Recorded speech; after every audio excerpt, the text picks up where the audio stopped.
Muy buenas tardes.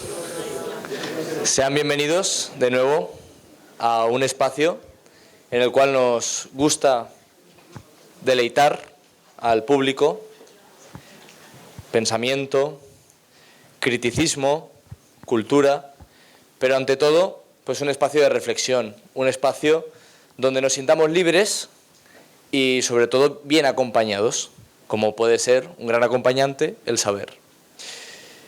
Me encantaría decirles que hoy viene Pep Martí, el profesor Martí, pero por desgracia no ha podido ser así, porque dado que ha tenido algún inconveniente, hemos preferido que lo sustituya una de las grandes imágenes de la Escuela de Salamanca, como podría ser Francisco de Vitoria.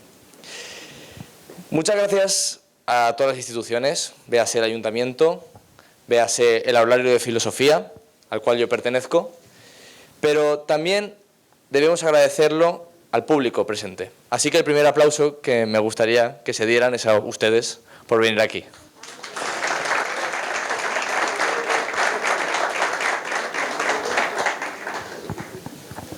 Como saben, el catedrático Martí, de Filosofía, es alcalde de Sueras desde el 2007 y presidente de la Generalitat desde 2019 a 2023. Expresident de la Diputació de Castelló, escolteu. Estic molt nerviós. I ara ho dic en valencià. M'he pres 2 tiles. Jo soc filòsof, ho dic ahí. Sin más dilación, me gustaría que, una, no me lincharan más, y dos, que recibiéramos con toda nuestra alegría y nuestro jolgorio a Francisco de Vitoria. Si se pueden alzar.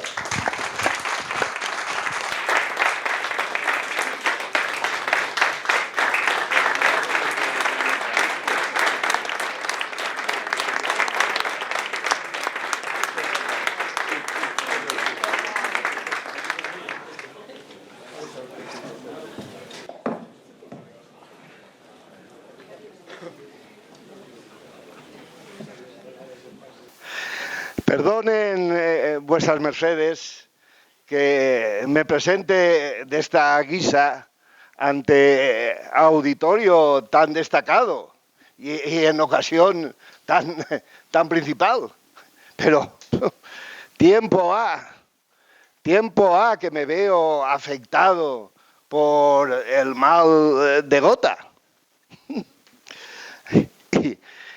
Y yo creía que 400 años después, porque nací en 1483 y fallecí en 1546, 4 siglos después, la gota me habría dejado, pero al parecer no sabe de reencarnaciones y, de nuevo, al estar aquí entre ustedes de carne y hueso, pues, de nuevo, la gota. Ay, no hay manera, no hay manera. Pero bueno, una vez hecho este viaje, si ustedes lo permiten, les hablaré un poco de mi vida, de mi obra, y como veo que muchos siglos después aún andan metidos en alguna que otra guerra, bueno, pues las analizaremos conjuntamente a partir de mis teorías sobre la guerra justa. En verdad, de mi vida no hay mucho que contar. Mi verdadero nombre era Francisco de Arcaya y Compludo. Lo de Vitoria me viene por mi padre. Yo nací en Burgos y, como ustedes pueden ver, fui un fraile dominico, profesor de teología, Ya sé que en este auditorio de la Universidad Nacional de Educación a Distancia, en su sede de Villarreal, estuvo con ustedes Fray Bartolomé de las Casas. Bueno, no comparen, ¿eh? No comparen, por favor. Fray Bartolomé no era un ser humano, era una fuerza de la naturaleza. Yo fui un típico y tópico, si quieren, profesor, como les decía, de teología. Él cruzó 5 veces el océano, fue adalid de los indígenas, consultor de los reyes, un defensor de los indios. Yo, un tranquilo profesor, seguramente más moderado, seguramente menos controvertido. Bueno, lo que me parece que en su terminología actual llamarían pues un intelectual. Quizá algunos puedan entender que si fui un tanto más taimado y quizá un poco más cobarde que Fray Bartolomé. Bueno, yo les explico y ustedes mismos juzguen. Mi formación, pues yo destaqué desde niño y me enviaron a Francia, a París. Estuve allí 16 años en uno de los colegios más afamados de París, el Colegio de Saint-Jacques. Y allí, por supuesto, tuve una formación escolástica, pero no crean, porque también nos abrimos a las nuevas corrientes humanistas. Erasmo, Tomás Moro, incluso su valenciano Luis Vives habla de mí siempre con agrado y con un cierto tono de homenaje y de consideración. Me licencié y vine, después de esos 16 años, hacia España. Estuve en Valladolid, en el colegio de San Gregorio, y después salió la cátedra de Prima Teología en la Universidad de Salamanca, gané la cátedra y allí estuve ya el resto de mi vida y de mi vida docente en Salamanca. Supongo que todos ustedes habrán estado en Salamanca, ¿no? Pues miren, la ocasión que hoy se me brinda aquí ante ustedes tiene como para mí uno de sus principales objetivos en cantar y contar todo lo que ha supuesto la escuela de Salamanca. Porque miren, yo tengo mis obras a las que ahora haré referencia, pero quizá mi gran obra haya sido el pertenecer y de alguna manera ser uno de sus máximos, si no el máximo representante de la escuela de Salamanca. Porque si ustedes visitan esa ciudad y entran a ella por el puente de San Esteban y suben por la calle de San Pablo y llegan a la catedral, se encontrarán con el recinto que fue centro de la historia. Y eso pocas ciudades lo pueden decir. Oxford, Cambridge, París, Berlín, entre nosotros la Córdoba de Al-Ándalus, allí estuvieron Averroes y Maimónides. Ya sé que en su realidad, bueno, pues Nueva York, bueno, pues Salamanca y su escuela está a esa altura, está a ese auténtico nivel. Allí pensaron las mentes más poderosas de la época, que intentaban dar luz a los grandes acontecimientos que en ese gran siglo XVI se estaban produciendo. Y allí, en la escuela de Salamanca, se concibió el vocabulario, la terminología, los conceptos filosóficos, jurídicos, teológicos, económicos, que preludiaban la modernidad. Y sí, ¿han oído bien? Preludiábamos la modernidad. Porque miren, si hay otro motivo para que yo me reencarne y esté aquí ante todos ustedes, y por tanto será la tesis principal que yo quiero aquí defender, es que no solo en los ilustrados franceses, ingleses, alemanes, no solo en los ilustrados se apoyan y se fundamentan las grandes conquistas que tuvo la modernidad, a saber, el valor inconmensurable de la dignidad humana, los derechos humanos, la separación entre la Iglesia y el Estado,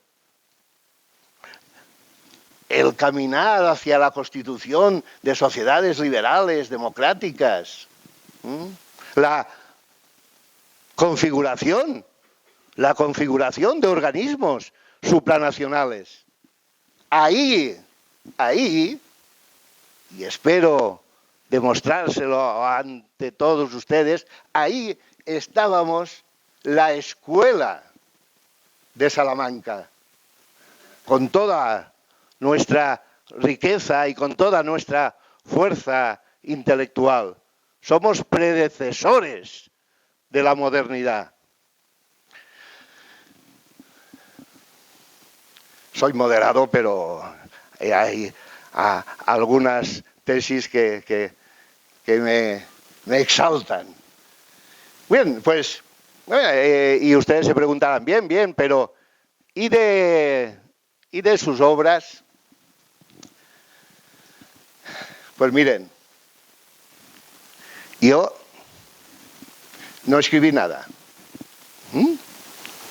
Y ustedes se preguntarán, bueno, y esos libros, esos volúmenes que hay, que dicen Francisco de Vitoria, pues lo explico.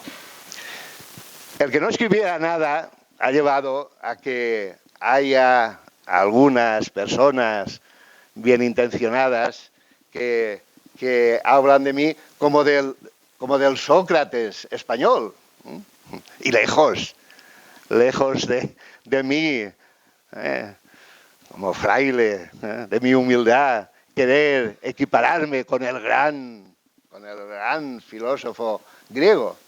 Pero, pues, es verdad que al menos eso nos junta, ¿no? Nos identifica. Sócrates en realidad tampoco escribió nada y ahí está toda su proyección. Yo tampoco escribí nada, pero resulta que tenía unos discípulos muy directos y muy trabajadores.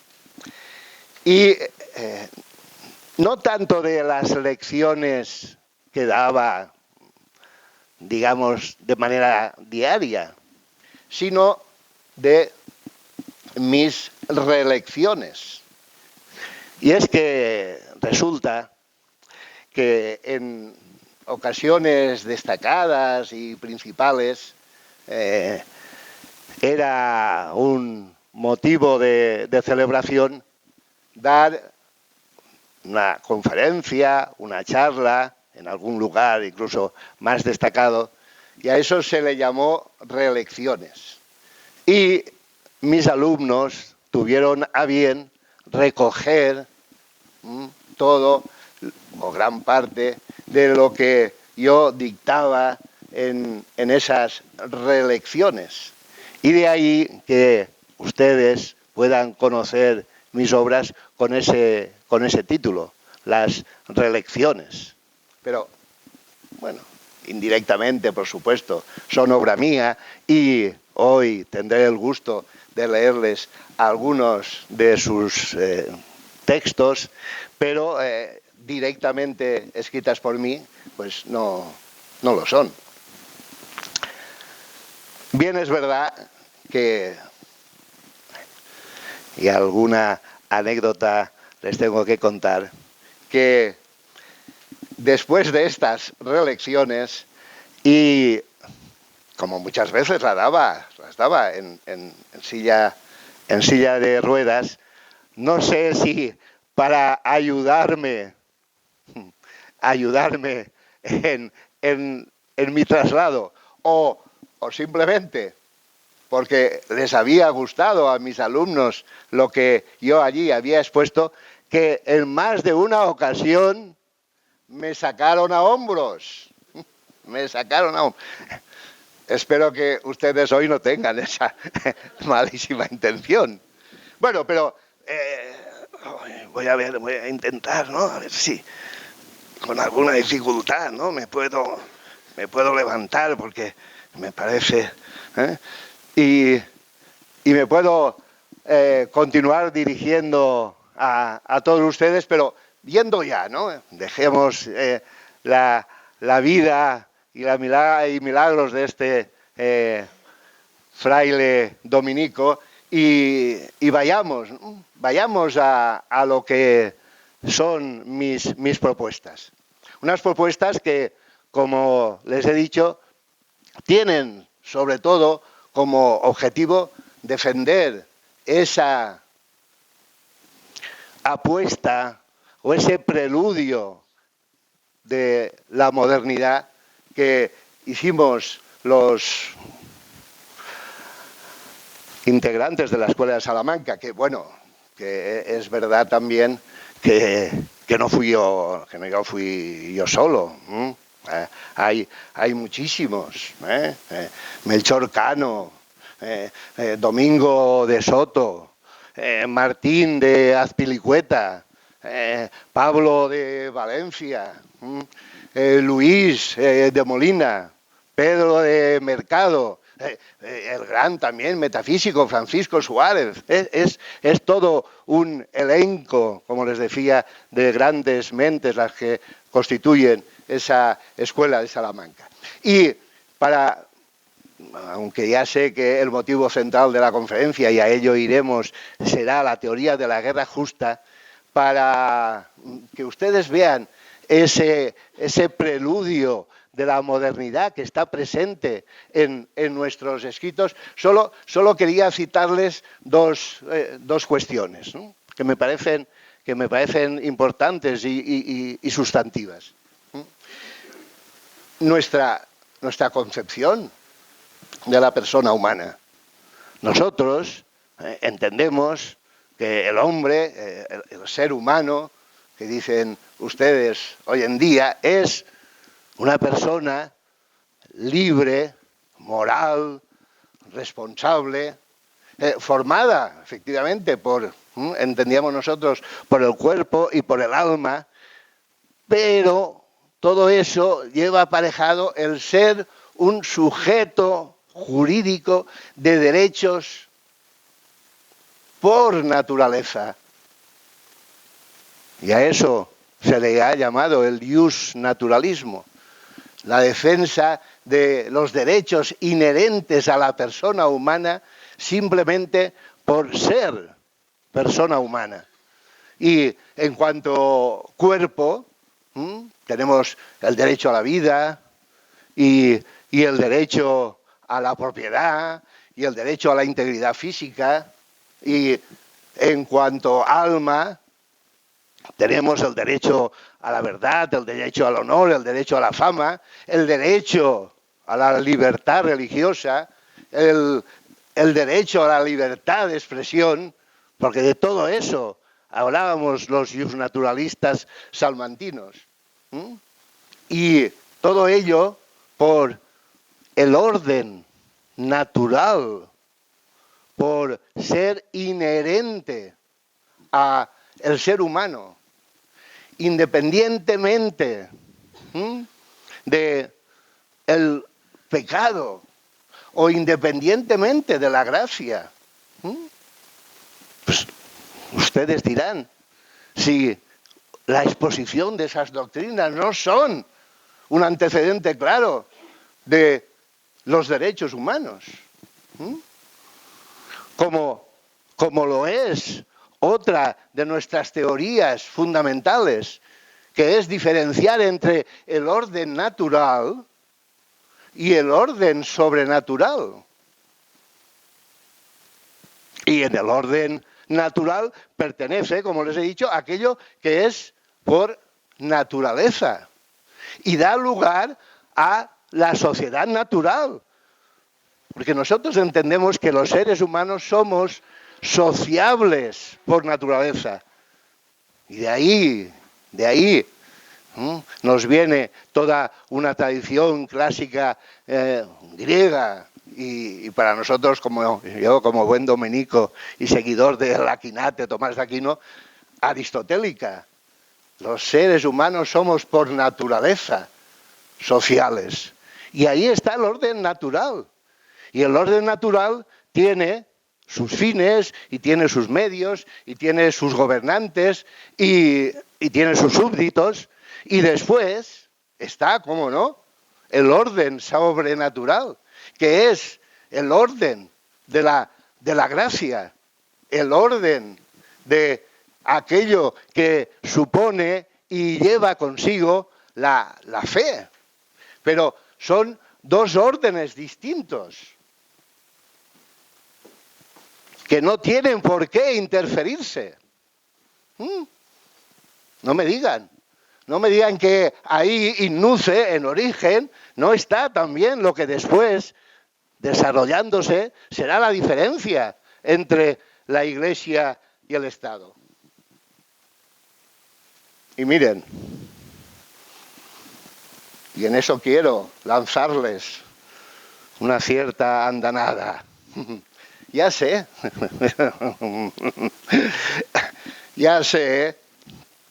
que para ustedes, para su época, resulta que nosotros, como éramos frailes y éramos dominicos, parece que representemos aquello que tiene que ver más con el dogma, con la reacción, y los reformadores, los luteranos, son los progresistas y los avanzados. Nada más incierto que entre ustedes cale esa percepción. Los humanistas éramos los justnaturalistas escolásticos. Los progresistas éramos los miembros de la Escuela de Salamanca, y si quieren, yo el primero. Y si quieren, ahí están los libros. Y les doy alguna muestra. La cuestión del pecado. Para los luteranos, y en las cuestiones de política, estar en pecado anulaba el dominio y la soberanía política. Para nosotros no, en absoluto. Ya se lo he dicho. estar en pecado, y podía ser, por supuesto, el pecado original, o podía ser pecados contra natura, o cualquier tipo de pecado. Eso no anula el orden natural del derecho que corresponde a todo ser humano. Y para ellos, por ejemplo, la gracia era, en este sentido, intercalada con ese orden natural. Para ellos, si estabas en pecado, no podías ejercer tu dominio y tu soberanía como ser humano. De tal manera que incluso somos nosotros los iusnaturalistas escolásticos los que defendemos la unidad moral del género humano. Y son ellos los que en su teoría sobre la predestinación y la gracia y resulta que los acaudalados y ricos burgueses eran ricos y eso era una señal de la gracia de Dios con ellos. Elitismo sectarista. Y nosotros, iusnaturalismo, todos somos. Y ahora les comentaré algún otro aspecto en ese sentido. Todos somos, por naturaleza, sujetos de derecho. Y miren, tanto es así que me he permitido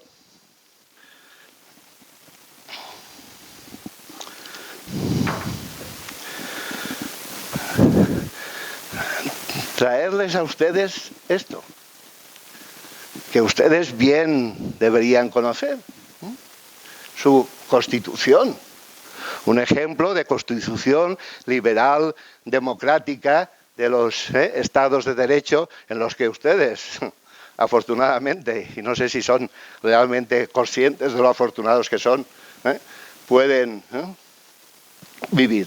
Bueno, pues si ustedes abren la Constitución española y leen su preámbulo, nosotros allá en nuestras islas de los bienaventurados tenemos mucho tiempo y nos podemos dedicar a todas estas cuestiones, verán que en el preámbulo de la Constitución y en muchos de sus artículos, pues habla de el imperio de la ley, de los derechos humanos, del concepto de justicia, del concepto de libertad. ¿Quieren? ¿Quieren que les cite de mis reelecciones algo, pues por ejemplo, con respecto al imperio de la ley? Decía, las leyes civiles obligan a todos, y principalmente a los reyes. No es lícito, nosotros hablábamos del príncipe, ustedes entiendan por príncipe el gobernante, ¿no? No es lícito al príncipe dar una ley que no atienda al bien común. De lo contrario sería una ley tiránica. O el concepto de soberanía de la nación. Toda nación tiene derecho a gobernarse a sí misma y puede aceptar el régimen político que quiera, aunque no sea el mejor. Todo el poder del rey viene de la nación, porque ésta es libre desde el principio. O en cuestiones sobre la justicia y la libertad, los hombres no nacen esclavos, sino libres. Por derecho natural nadie es superior a los otros. Es mejor renunciar al propio derecho que violentar el ajeno. Bueno, y derechos humanos fundamentales. Miren, el hombre tiene derecho a la ciudadanía y al domicilio en una ciudad o país por razón de su nacimiento o de haber tomado consorte en él o por otras razones o costumbres por los que los hombres suelen hacerse ciudadanos. Este derecho nadie puede impedírselo con tal de que no solo goce de los privilegios, sino que también soporte las cargas que son comunes a los otros ciudadanos. Bueno, y de esta forma no se puede, fíjense, no se puede dar muerte a una persona que no ha sido juzgada y condenada. Y si el juez, no guardando el orden del derecho, obtuviese a fuerza de tormentos la confesión del reo, no podrá condenarlo, porque obrando así no es juez. Como ven, es lícito al hombre la propiedad privada, pero nadie es propietario que no deba a veces compartir sus cosas, y en extrema necesidad todas las cosas son comunes. Bueno, y textos parecidos, están repletas mis lecciones. Así que ven ustedes que si yo me declaro, junto con la Escuela de Salamanca, un predecesor claro de la modernidad y de los derechos humanos, lo hago, como ven, con argumentos. Pero, ay, esta gota, ustedes disculpen. Pero ustedes ahora seguramente me podrían decir, bueno, sí, pero al fin y al cabo, hasta ahora no has dicho nada que no dijera el Aquinate, ¿no? Que no dijera Tomás de Aquino. Bien es verdad que él en el siglo XIII y nosotros en el XVI ya utilizamos otro lenguaje y tal, ¿no? Pero bueno, y algo propio, y algo original de mi pensamiento, pues bueno, lo que seguramente todos ustedes conocerán. Soy el padre de algo tan importante como el ius gentium, el derecho de gentes, lo que ustedes conocen como el derecho internacional. Y precisamente hoy que veo que en los colegios e institutos celebran el Día de la Paz, es importante tener muy en cuenta lo que ha sido la Constitución del Derecho Internacional como un instrumento de paz. Pues aquí tienen a su, mentor, ¿no? A un avanzado del derecho internacional. Y ahora les explico por qué. Miren,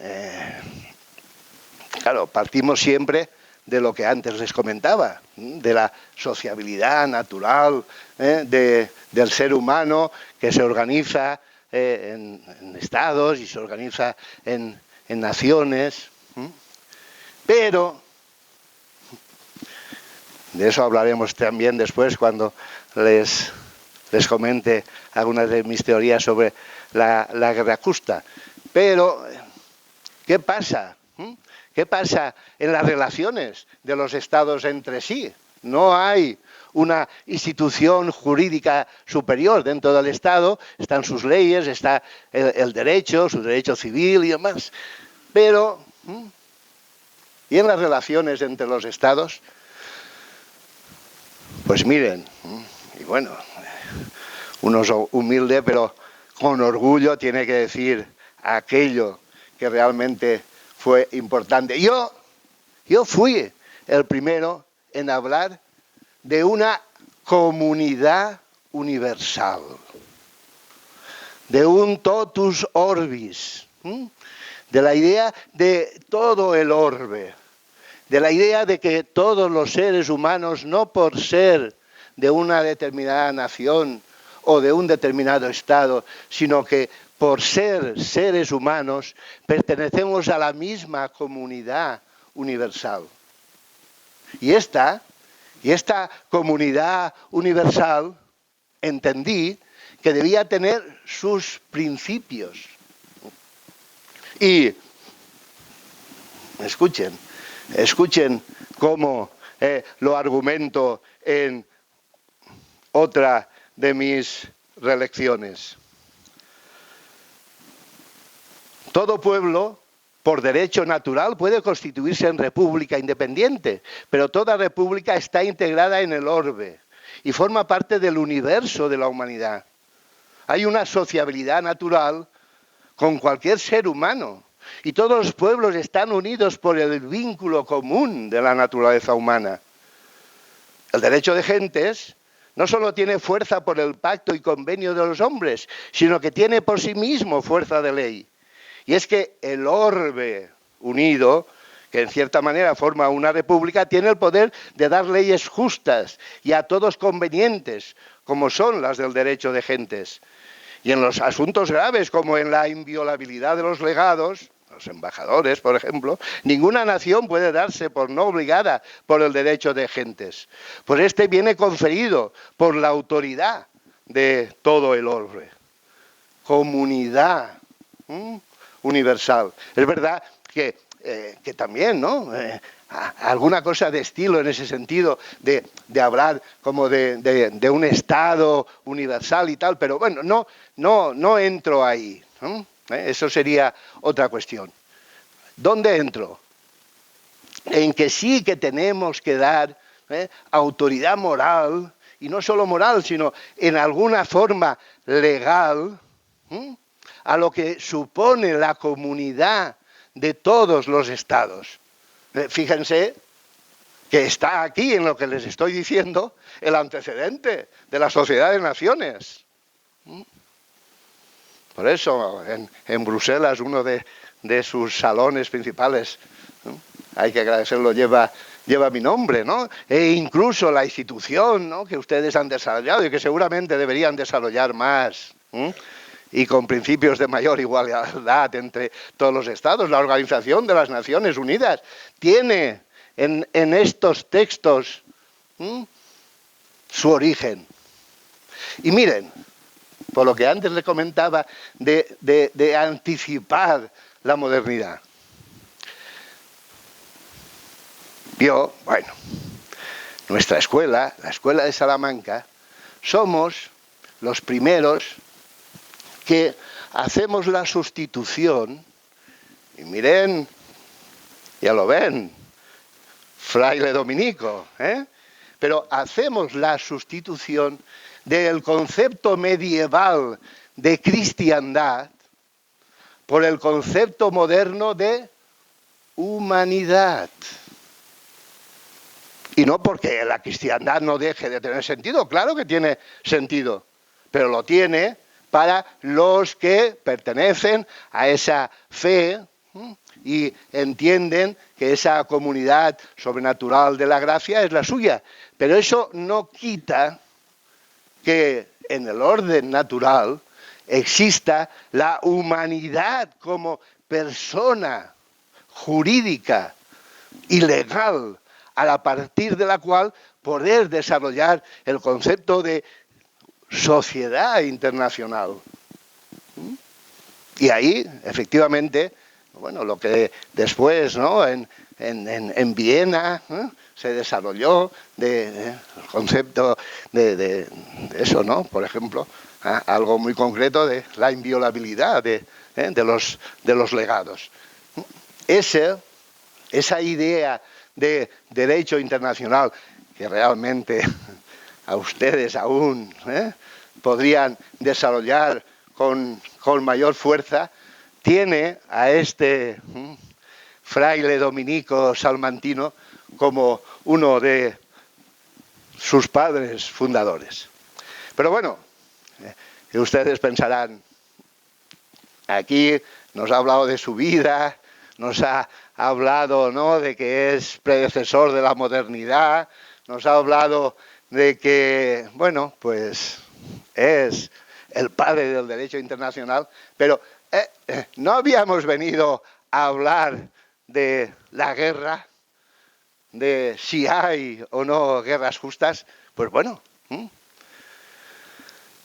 aunque reencarnado, ustedes disculpen, pero Francisco Vitoria tiene sed y va a beber.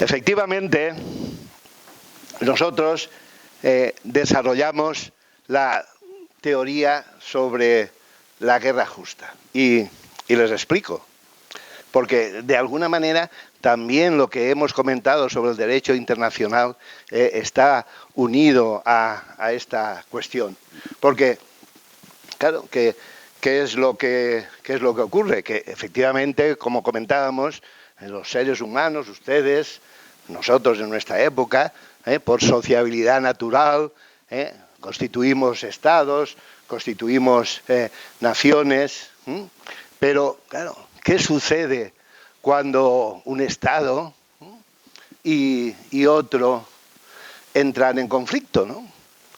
Yo intenté ya con el derecho internacional, no solo el derecho natural, sino además el ius gentium, el derecho de gentes, que se establecieran normas para que también en este aspecto se hiciera algo que el ser humano siempre tiene que hacer, ¿no? Intentar regular su convivencia. Pero, independientemente, a veces ocurre que llega el conflicto y llega la guerra. Bueno, pues nosotros entendíamos que hay que regular la guerra, que aunque es un hecho detestable, ocurre, y como ocurre, es mejor entrar a su regularización. Por eso, y seguramente en este concepto, quizá después en el diálogo que quisiera mantener con ustedes, podemos entrar en discusión. Nosotros entendíamos que la guerra, además de un hecho, es también un derecho, en la idea siempre de buscar su regulación. Y que ese derecho pasa por que en un momento determinado, y como no hay juez que dictamine y que esté por encima de los estados, entendíamos que, bueno, nosotros llamábamos el príncipe, ustedes dirían el gobernante. Bueno, el gobernante de la nación agredida, en un momento determinado y circunstancialmente, se puede constituir en juez para restablecer el derecho que ha sido conculcado por la otra parte. De tal manera que la guerra puede llegar a ser una forma de justicia vindicativa desarrollada por el juez, por el gobernante de el que ha sido la nación agredida, que se constituye circunstancialmente en juez. Claro, todo eso nosotros entendíamos que para poder llevarse a efecto tiene que producirse en unas determinadas condiciones. Y hay unas condiciones que entendíamos nosotros que acompañan a la guerra justa. Y yo les transmito cuáles serían esas condiciones y después, si quieren, ¿no?, las aplicamos a estas guerras que yo sé que, aunque no les afectan directamente, les preocupan, ¿no?, como integrantes precisamente de esta comunidad universal. Miren, la guerra justa tiene que tener tres condiciones: que sea declarada por la autoridad competente, que tenga una causa justa y que se desarrolle con una recta intención. Claro, estos conceptos habría, ¿no?, que materializarlos, ¿no?, y bajarlos a la realidad. Autoridad competente, en realidad, la autoridad competente, antes, al hablarles de la guerra como un derecho, ya he hecho referencia a ello. Como no hay un juez que esté y que se sitúe, ojalá el derecho internacional pudiera valernos para eso, y en esa línea parece que también algunos de los avances que han hecho ustedes a lo largo de estos siglos parece que vayan en esa dirección, pero no hay un juez. Bueno, pues la autoridad competente entendíamos nosotros que venía a ser el príncipe, el gobernante de la nación agredida, que, como les decía, circunstancialmente se puede convertir y se ha de convertir en juez y ha de impartir justicia y desarrollar lo que la guerra puede tener de sanción jurídica ante una conculcación flagrante del derecho. Bueno, esa sería la autoridad competente. Pero, ¿y la causa? Ustedes lo pueden pensar, ¿no? Y seguramente muchos de ustedes entienden que no puede haber una causa justa para una guerra. Nosotros pensábamos que sí. Pero ¿saben qué ocurre? Que los escolásticos también, bueno, a nosotros nos gustaban mucho las disquisiciones y las disputas y tal, ¿no? Y a veces actuábamos por lo que se llamaba, incluso en teología, en el conocimiento de Dios, por la vía negativa, ¿no? A lo mejor es difícil saber quién es Dios, pero no tanto saber qué no es Dios. Bueno, pues yo voy a hacer también un primer acercamiento a la causa justa, vía negativa. Es decir, lo que para nosotros en ningún caso sería causa justa de una guerra. Y miren, entendíamos que no podía ser causa justa de una guerra la diferencia de religión.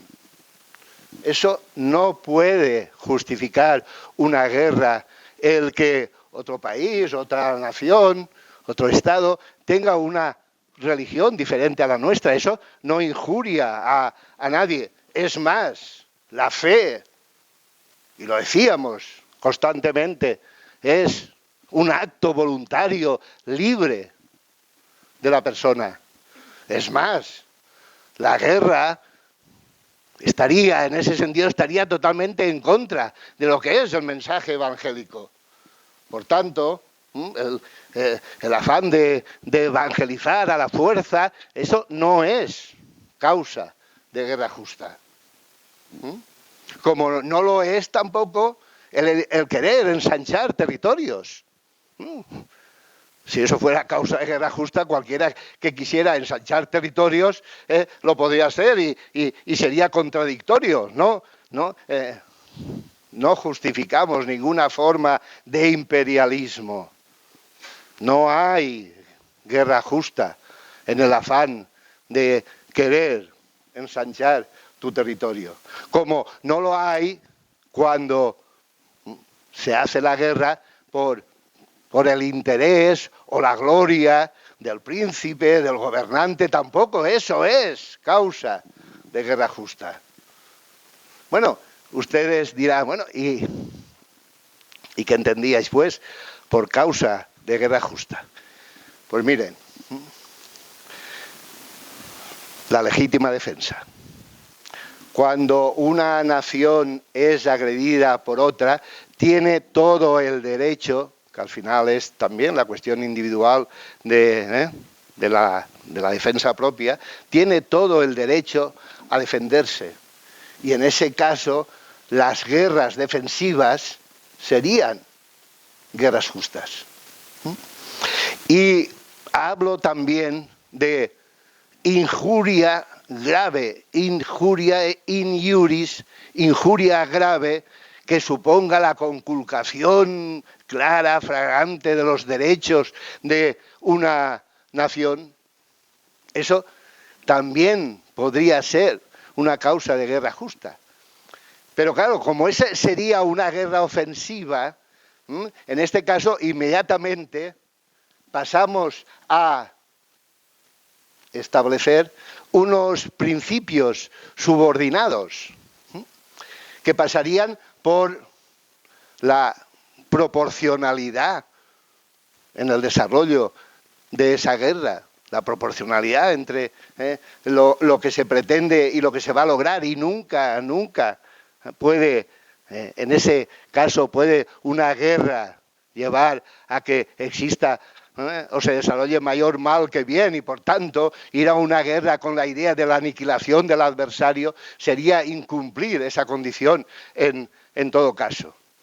Como también hay un principio subordinado que nosotros establecíamos, que era la última ratio, que la guerra sea realmente la última razón, que se haya intentado todo por otros medios, que no haya otra salida posible. De lo contrario, tampoco se trataría de una guerra justa. Igualmente, hablamos también de que si el príncipe o el gobernante va a una guerra, tiene que barajar, tener en cuenta la posibilidad de éxito. Nadie debe emprender una guerra si no hay una cierta certidumbre de que pueda ganarla. De lo contrario, podía llevar a su país, de nuevo, a que fueran más los males que los medios o que la razón jurídica que se trata, de nuevo, de conseguir. Eso, pues, en lo que se refiere a esa causa justa. Pero, además, y guiados por esa idea de la guerra justa, hablábamos de recta intención. Y esa recta intención entendíamos que a la hora de desarrollar esa guerra no puede producirse ¿qué? No puede producirse un furor en las represalias, un infringir un daño gratuito al adversario, un intento de consecución de un botín o una hegemonía de dominio, una búsqueda de venganza en las represalias. Todo eso no sería motivo, según nosotros, de las guerras justas. Entonces, yo me he permitido aplicar, ¿no? Llevar esas 4 condiciones a 2 conflictos que sé que desgraciadamente les afectan y están ahí en actualidad, ¿no? Por ejemplo, el conflicto en la guerra de Israel, ¿no? Entre Israel y Hamás. Claro, ahí la primera condición, la declarada por una autoridad legítima, en realidad Israel, en cuanto nación agredida, podía erigirse en juez y declarar la guerra a Hamás.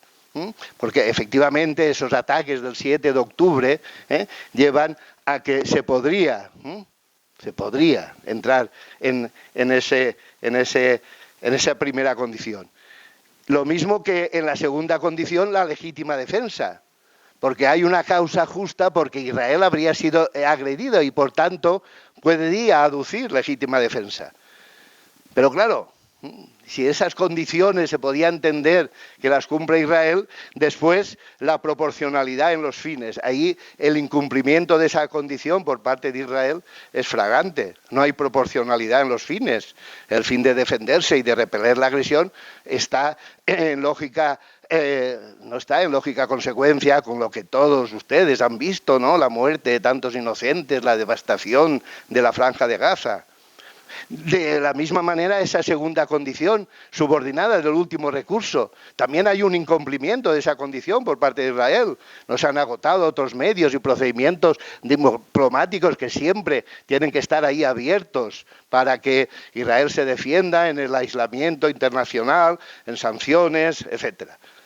Sí que es verdad que cumpliría la tercera condición, la posibilidad de éxito, porque está claro que Israel puede ir a la guerra porque su capacidad armamentística y su apoyo, ¿no?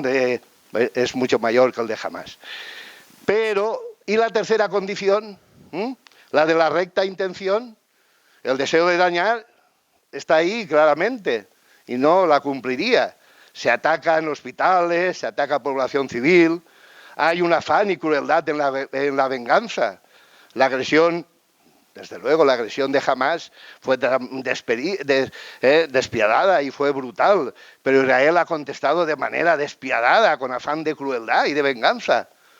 Y incluso se podía hablar de una pasión por la dominación, la búsqueda de la hegemonía total en la región, o incluso la consecución de un botín, ¿no? El conseguir mayor territorio para el asentamiento de sus colonias, ¿no? Así que ya rápidamente, porque no quisiera alargarme, y en resumen, según nuestras teorías justnaturalistas sobre la guerra justa, sería una guerra injusta por parte de Israel porque aunque en principio es la nación agredida, después incumple las condiciones subordinadas y la recta intención, y sería también, por supuesto, una guerra injusta por parte de Hamás, porque inicia la agresión.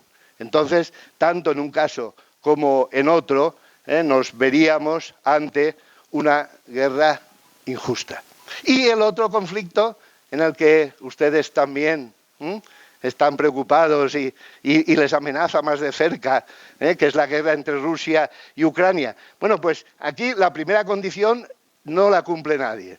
De hecho, nadie ha declarado la guerra, ni la ha declarado Rusia a Ucrania, y Ucrania, que según nuestras teorías sí que hubiera podido constituirse como nación agredida en juez, tampoco ha declarado la guerra a Rusia. Entonces, bueno, pues autoridad legítima podría ser en algún caso la autoridad legítima de Ucrania, pero la guerra no se ha declarado.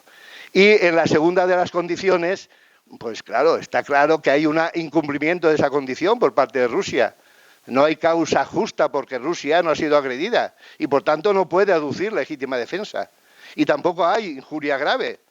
La posible entrada de Ucrania en la OTAN no se puede aducir como injuria grave, sino como una libre decisión de un Estado soberano, ¿no? Y el cumplimiento de esta condición por parte de Ucrania sí que se da. Ucrania sí que puede aducir legítima defensa y, por tanto, sí que sería motivo de una guerra justa. Y en cuanto a las condiciones, la proporcionalidad de los fines, pues igual, no hay proporcionalidad en los fines. El fin que Rusia pretende lograr, impedir la entrada de Ucrania en la OTAN, produce mayores males, la muerte de inocentes y la devastación de la nación, ¿no? El último recurso, pues tampoco. Siempre hay alguna posibilidad diplomática, de negociación y demás, y eso tampoco se ha agotado. Sí que cumpliría también lo de la posibilidad de éxito, porque también armamentísticamente y la fuerza que tiene Rusia, pues no la tiene Ucrania. Y la recta intención, pues tampoco sería cumplida, en este caso por parte de Rusia, porque hay deseo de dañar, se ataca hospitales y población civil, hay pasión por la dominación, la búsqueda de la hegemonía total de la región, hay consecución de un botín, ¿no? La anexión de territorios muy ricos, agrícolas, que pueden tener Ucrania. Por tanto, en resumen, pues según las teorías naturalistas sobre la guerra justa, la guerra sería injusta por parte de Rusia y sí que sería justa por parte de la nación agredida, en este caso por parte de Ucrania. Eso es una teoría, yo entiendo, del siglo XVI. Entiendo también que, bueno, ustedes han pasado mucho tiempo y en su conciencia hay un sentimiento seguramente pacifista mayor que lo había en nuestra época, pero, de nuevo, los iusnaturalistas salmantinos, siendo conscientes de nuestra realidad, pues intentamos dar una respuesta que, guiada por el derecho, podría responder ante las situaciones realmente también importantes y graves que se daban en nuestra circunstancia. Pero bueno, quiero terminar porque si no me hago excesivamente largo y, como he intentado demostrarles, hacer llegar a ustedes la convicción de que los iusnaturalistas salmantinos, la neoescolástica, fuimos unos avanzados de la modernidad. Muchísimas gracias.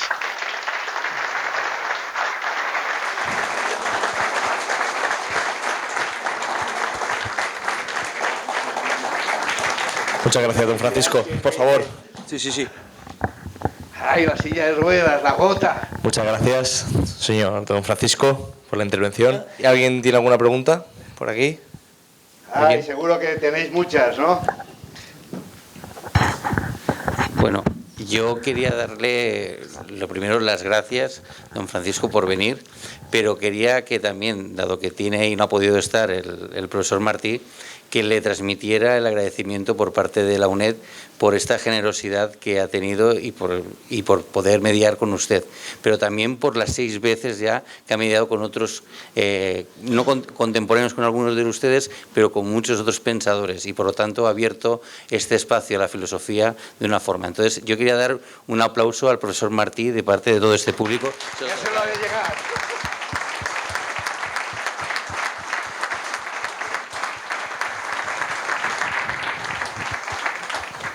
Y luego, si me permite, le quería hacer una pregunta, si me permite, la primera, si es posible.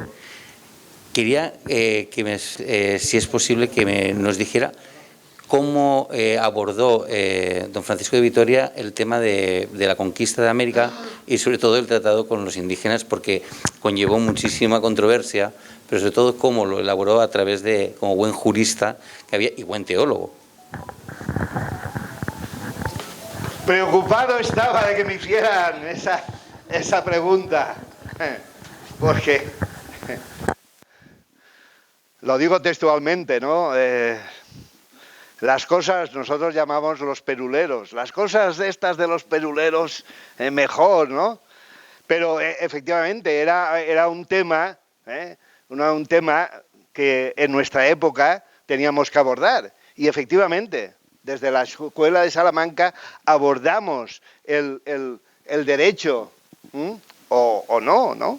El derecho a la conquista, todo lo que suponía la escuela, el problema, ¿no? de realmente inusitado, ¿no? De las nuevas tierras.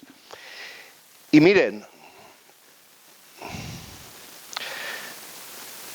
no con la fuerza, no con la energía, no con la radicalidad de nuestro amigo Fray Bartolomé de las Casas, pero yo también lo abordé.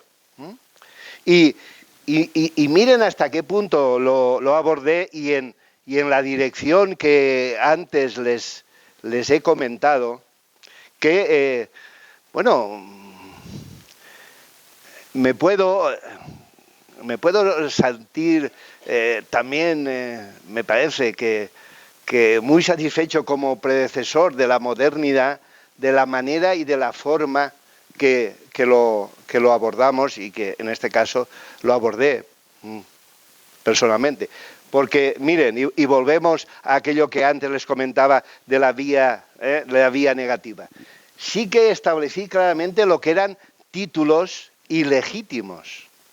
Y yo, fraile, dominico, Carlos V, el emperador, que alguna cartita me envió y claro, yo como no era tan valiente como Bartolomé, pues aquello me hacía dudar y vacilé y bueno, pero yo digo taxativamente que el emperador no es el amo del mundo. Pero es que digo taxativamente que el Papa no es el amo del mundo y que esos no se pueden establecer como títulos legítimos de la conquista. Pero no solo digo eso, digo que no se puede establecer como derecho de conquista el derecho de descubrimiento. Es decir, no se puede entender que allí había res nullius, tierra de nadie. No, yo entiendo que allí hay unos gobernantes que son legítimos y unos propietarios de aquellas tierras que son legítimos. Y entonces no se puede aducir el derecho del descubrimiento como derecho de conquista. Y miren, eso lo digo yo en el siglo XVI, pero es que las potencias europeas en 1883 se divide en África atendiendo al res nullius, al derecho del descubrimiento, unos cuantos siglos después. Pero no solo digo que no hay título legítimo en el derecho del descubrimiento, sino que digo también, y antes ustedes lo habrán podido deducir, que el derecho a la evangelización no puede ser establecido como derecho de conquista, por lo que antes les decía, porque la fe es un acto voluntario, libre de una persona. Y nosotros entendemos que allí hay ius gentium, allí hay personas, seres humanos, que por naturaleza tienen sus derechos y que son derechos legítimos. Incluso, y en eso también, si ustedes recuerdan a Fray Bartolomé, coincido con él, incluso tampoco se puede aducir los pecados contra natura, que realmente a los españoles nos dejaban, porque allí existían sacrificios humanos y existía el canibalismo. Bueno, pues ni en ese caso se puede aducir eso como derecho de conquista, y mucho menos el famoso requerimiento que saben ustedes, bueno, pues que aquello era una fórmula jurídica de leer ante los que seguramente ni entendían lo que se les leía y tal. Todos esos no son derechos de conquista. Siglo XVI. Claro, dirán, ¿y cuáles son los títulos legítimos? Pues miren, y en el título legítimo que entiendo yo que había para que los españoles fuéramos allí, es un claro avanzado de eso que les he intentado demostrar a lo largo de toda la noche, de un adelantado de la modernidad, porque yo establezco como derecho el ius communicationis, es decir, el derecho a la comunicación, el derecho al comercio, el derecho que es un derecho totus orbis para todos de intercambio entre las distintas naciones. Y fíjense también la importancia que tiene que un fraile dominico en el siglo XVI establezca como título de legítimo la posibilidad de comunicación entre las personas. Es el título que se podía aducir. Si me lo alcanzas, por favor. Tengo... El hombre, decía en una de mis lecciones, el hombre tiene por naturaleza un derecho de sociabilidad y comunicabilidad natural, por el que puede recorrer las diversas regiones de la tierra y permanecer algún tiempo en ellas sin que ninguna autoridad pueda impedírselo, si no causa perjuicio a esas regiones y a sus habitantes. El hombre tiene derecho al libre comercio, a comerciar con otros hombres, aunque pertenezcan a otra región o sociedad distinta de las suyas, siempre que no haya perjuicio para estas o para sus habitantes. Fíjense, pasa lo mismo que cuando con el derecho internacional yo les he hablado de la sustitución de la idea de cristiandad por la idea de humanidad. Aquí hay un intento de justificar la comunicación entre las distintas naciones de una manera desacralizada. Y eso lo hace un fraile dominico. Un fraile dominico, suyo, español, en el siglo XVI. Porque ustedes han de saber, y tengo aquí, que en los Estados Unidos, 1823, el juez supremo de los Estados Unidos, porque esto se le plantea, esta cuestión se le plantea también a los Estados Unidos. El juez supremo de los Estados Unidos fue juez 35 años a la hora de establecer los derechos que tenían para conquistar el territorio que era de los indios. Señores, aduce el derecho de conquista, el derecho de res nullius, y establece siglo XIX, Estados Unidos, nosotros parece que éramos España, una nación atrasada y demás, ¿no? Pues miren lo que decía un fraile dominico español en el siglo XIX, en el siglo XVI, y en el siglo XIX ellos tienen una bueno, una legitimidad, una independencia imperfecta, porque no son civilizados como nosotros. Incumple claramente el ius gentium, el derecho de gentes, del que yo les he hablado. Y hablan eso, ¿no? De res nullius, como si allí no hubiera nadie, ¿no? Es el, no sé si tengo aquí el texto, pero como si allí no hubieran, y muchos siglos después. Por eso yo entiendo también que haya una crítica, que Fray Bartolomé de las Casas fue uno de los principales responsables para que eso tuviera ahí, de las muchas barbaridades que hicieron los españoles en esas tierras, por supuesto. Y eso difícilmente se puede negar, y yo tampoco lo niego. Y es verdad también, no sé si decírselo a esto, ¿no? Porque yo no era tan... Si quiere me dice cobarde, pero yo no era tan valiente como Fray Bartolomé de las Casas. Y algunas de estas cosas que les digo, después a la hora de llevarlas más arriba y tal, en algunas de mis reelecciones no aparecen, ¿no? con la claridad que ahora yo les digo, ¿no? Es que no veo el modo de excusar a estos conquistadores de última impiedad y tiranía, si es que tan grande servicio hagan a su majestad de echarle a perder sus vasallos. Si yo desease mucho el arzobispado de Toledo, vengo a decir, que está vaco, que está vacío, y me lo hubiesen de dar porque yo firmase o afirmase la inocencia de estos peruleros, de nuestros conquistadores, sin duda no lo osara hacer. Antes se me saque la lengua y la mano que yo diga o escriba cosa tan humana y fuera de toda cristiandad. Por tanto, no, claramente, a los conquistadores. Pero vacilo, soy humano, ¿qué les tengo que decir? Bueno, era humano. Si fallasen todos los títulos legítimos de conquista, de tal modo que los bárbaros no diesen ocasión alguna de guerra, ni quisieran tener príncipes españoles, y por tanto debían cesar las expediciones y el comercio, con gran perjuicio para los españoles y gran quebranto de los intereses de sus reyes, serían todas esas consecuencias para nosotros inaceptables. Ay. Entonces, ¿con qué nos quedamos, no? ¿Con qué nos quedamos, no? Pero bueno, digamos que a nivel teórico, ¿no? Sí que dije, ¿no?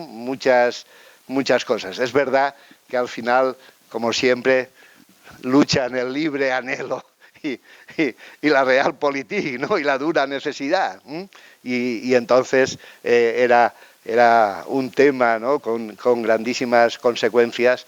Y bueno, yo anduve ahí entre medio, ¿no? Se me hiela la sangre en el cuerpo inventando el problema de los peruleros, ¿no? Y como no veo la seguridad y justicia que hay en ello, que lo consulten con otros que lo entiendan mejor. O sea, incluso quería tirar balones fuera, ¿no?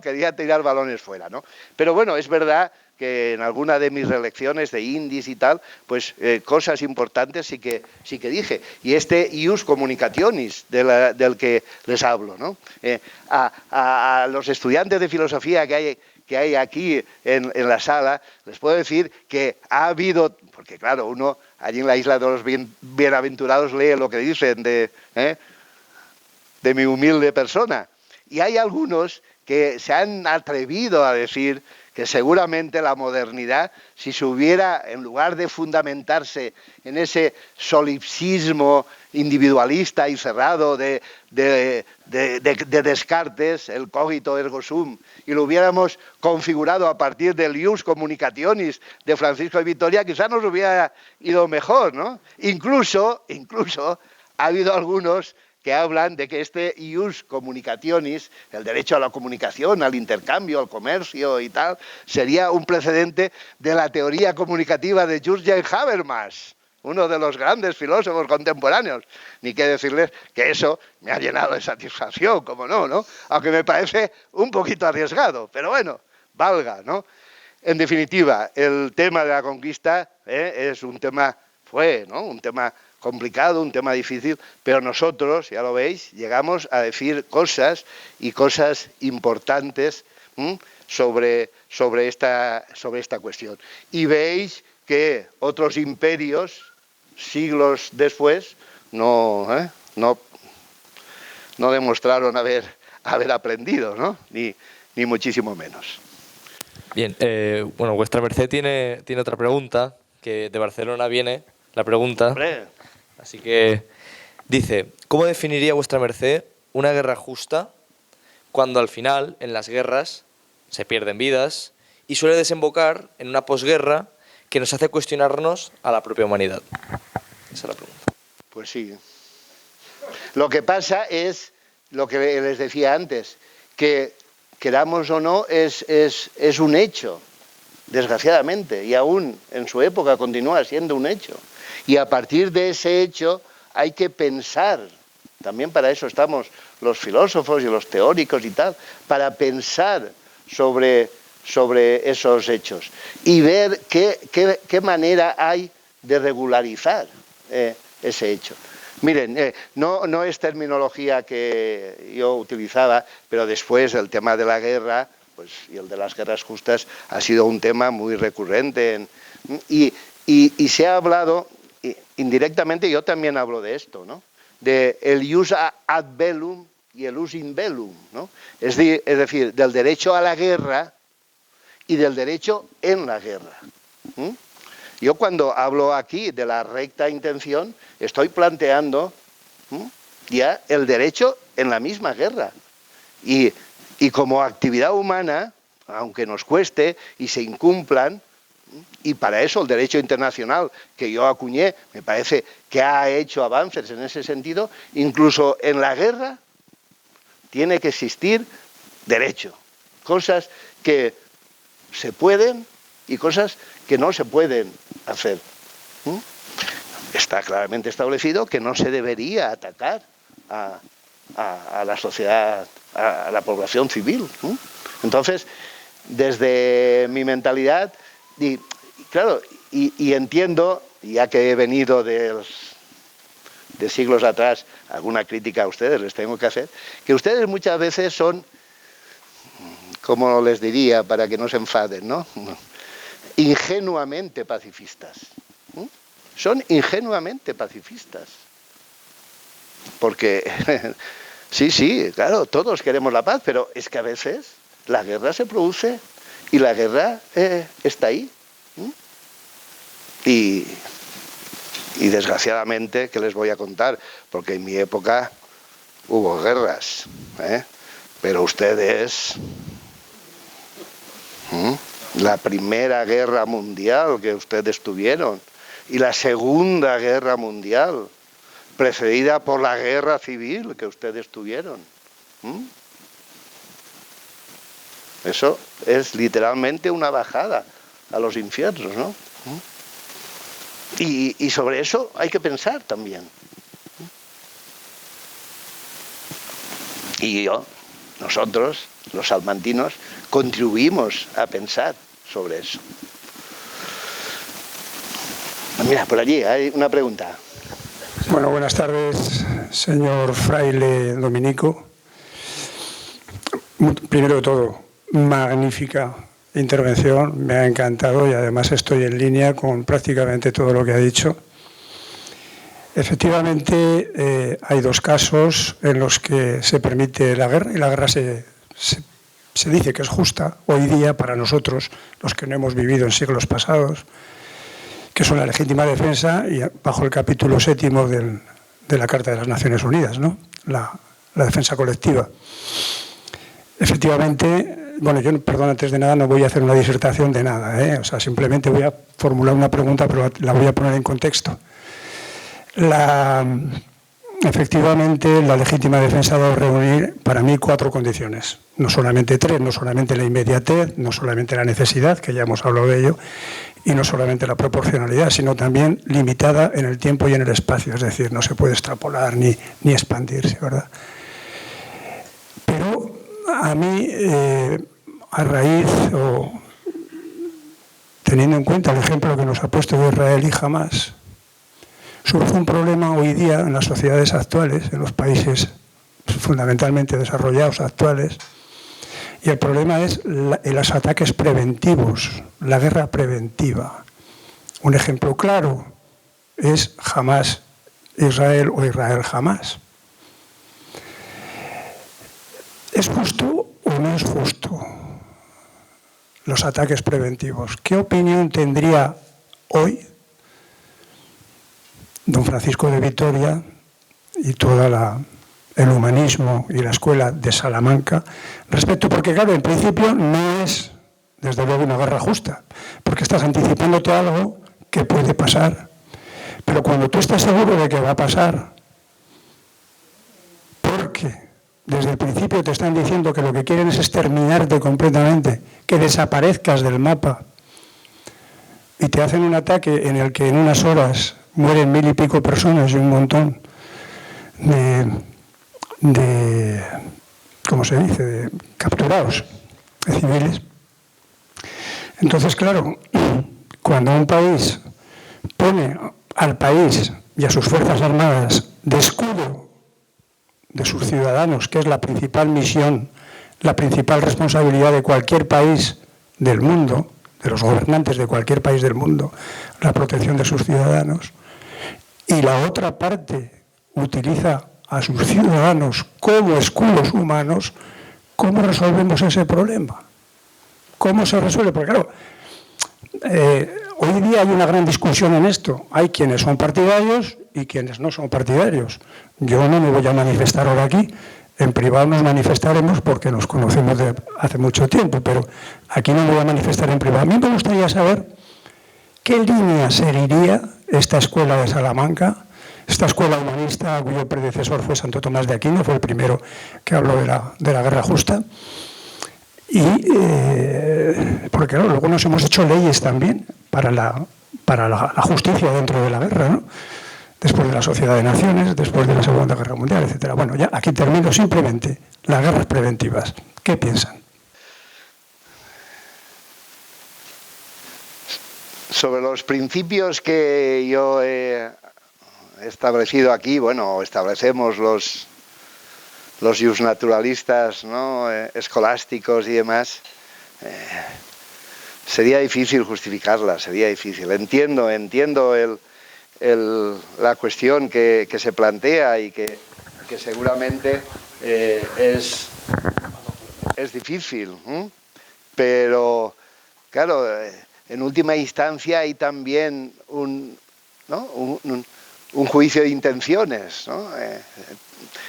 Intenciones que también, por otra parte, se puede decir que tienen una base empírica en hechos que alrededor, ¿no?, se han producido efectivamente, ¿no? Pero también habría que dar siempre una posibilidad a la paz y como en el ejemplo de Israel está tan claro que hay una clara superioridad en el ejército y en las armas por parte de Israel, aunque la otra parte pueda decir, y seguramente no decir, sino que, bueno, pues continuamente también el lanzamiento de cohetes y tal, ¿no?, que tiene como fin último el exterminio del otro Estado, y eso también les invalida para que tengan alguna posibilidad de aducir una guerra justa. Me parece que habría que darle oportunidad a la paz y de manera preventiva, aunque no se planteaba eso en nuestro tiempo, nosotros sería difícil que lo justificáramos, pero es verdad, ¿no? Está después la realpolitik, ¿no?, que ustedes dicen, y el principio de realidad a veces hace que los gobernantes puedan tomar unas decisiones que son muy duras, ¿no? Pero para nosotros yo entiendo que no sería una causa justa. ¿Más cosas? ¿Alguien tiene alguna pregunta más para don Francisco? Bueno, pues que sepa vuestra merced que he disfrutado de manera, bueno, es impresionante, voy a decir, esta ponencia. Yo quería decirles también que espero que también les haya gustado, no mi intervención, la suya. Todas. Y creo que partiendo de la base de la Escuela de Salamanca, sobre todo, podemos hacer una reflexión, yo creo que general, de lo que el conflicto actual que tenemos, que siempre, el ser humano siempre suele caer, ¿no?, en el mismo error, que es en ese mal necesario, que usted consideraría como fuera la guerra, ¿no? Entonces, creo que es hora de que, sobre todo, los filósofos comencemos a repensar lo que es esta nueva modernidad que tiende a la digitalización de la guerra, aunque no sé si lo entenderá, ya se lo explicaré yo, que tiende también a la liquidez y al olvido, que yo creo que es lo más tremendo que deja la guerra, ¿no? Que olvidamos para luego que vuelva a suceder. Muchas gracias. Muchas gracias. Muchas gracias. Voy a coger mi bastón.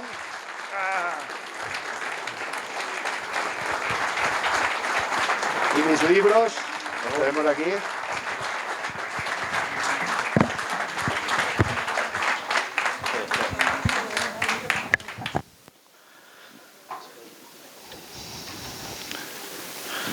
Bueno, Francisco de Vitoria estaría encantado de hacerse en alguna foto con ustedes.